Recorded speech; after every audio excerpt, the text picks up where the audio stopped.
Okay.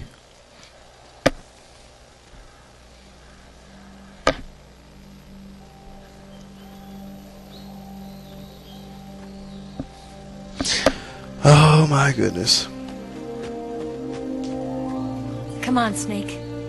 Now you can fucking run. Thank you for making my day even worse. We made it. I made it. We made it. You bitch. Over there.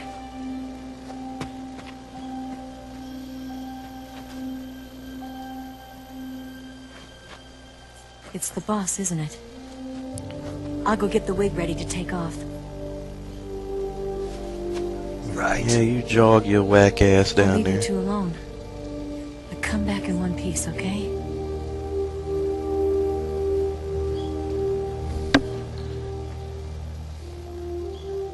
Promise me!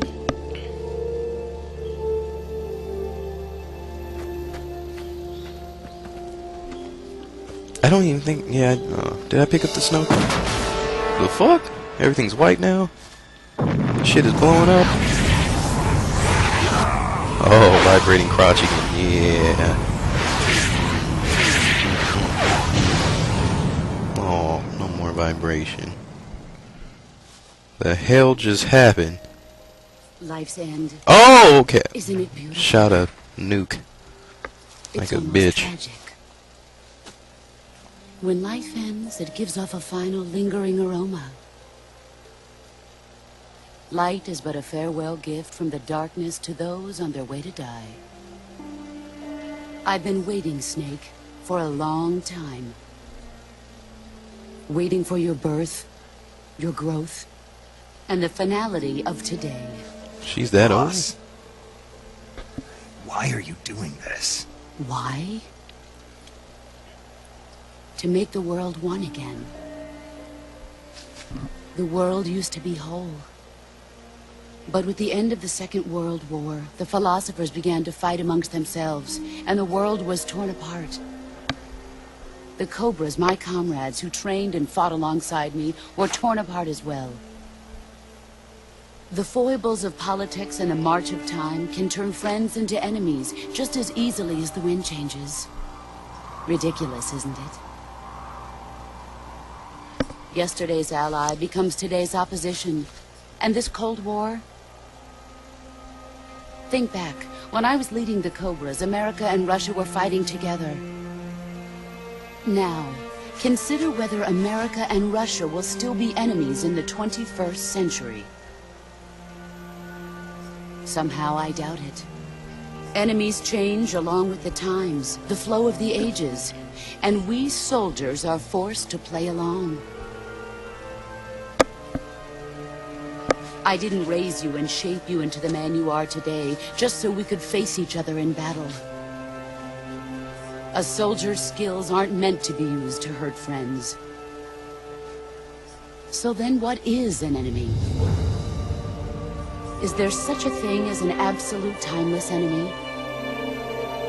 There is no such thing, and never has been. And the reason is that our enemies are human beings like us. They can only be our enemies in relative terms. The world must be made whole again. The philosophers must be reunited. I will devote my skills to that purpose. Okay. And with the Colonel's money, I will achieve that end. Just as I once created the Cobras. They are my family. I may no longer be able to bear children, but I still have a family.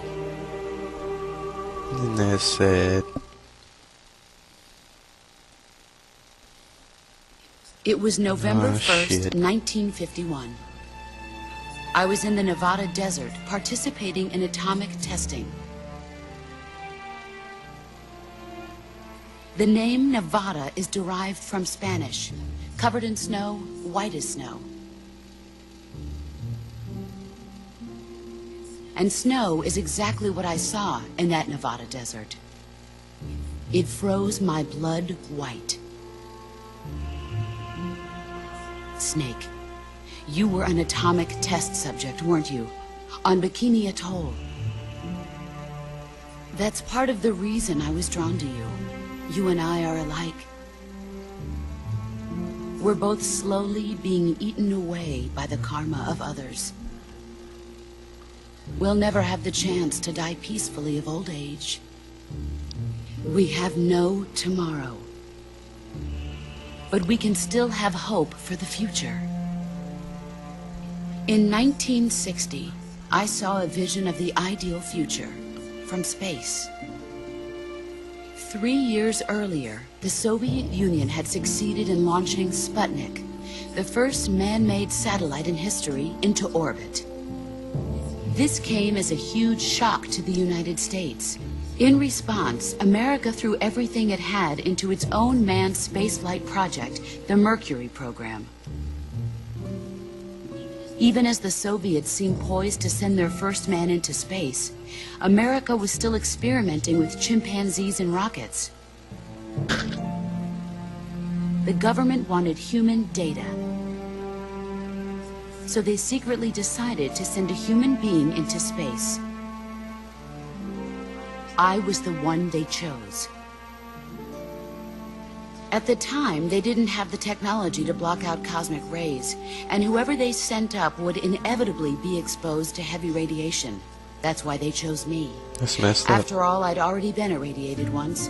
Of course, you won't find any of this in the history books. I could see the planet as it appeared from space. That's when it finally hit me. Space exploration is nothing but another game in the power struggle between the US and the USSR. Politics, economics, the arms race, they're all just arenas for meaningless competition. I'm sure you can see that, but the Earth itself has no boundaries. No East, no West, no Cold War. And the irony of it is, the United States and the Soviet Union are spending billions on their space programs and the missile race, only to arrive at the same conclusion. In the 21st century, everyone will be able to see that we are all just inhabitants of a little celestial body called Earth. A world without communism or capitalism, that is the world I wanted to see. But reality continued to betray me. In 1961, I was sent to Cuba, to Bahia de Cochinos. It was part of a CIA-sponsored invasion under the guise of taking Cuban exiles back to their country. But the U.S. government betrayed them. Our weak-kneed president held back their air support. Defenseless, the exiles were annihilated by the Cuban army.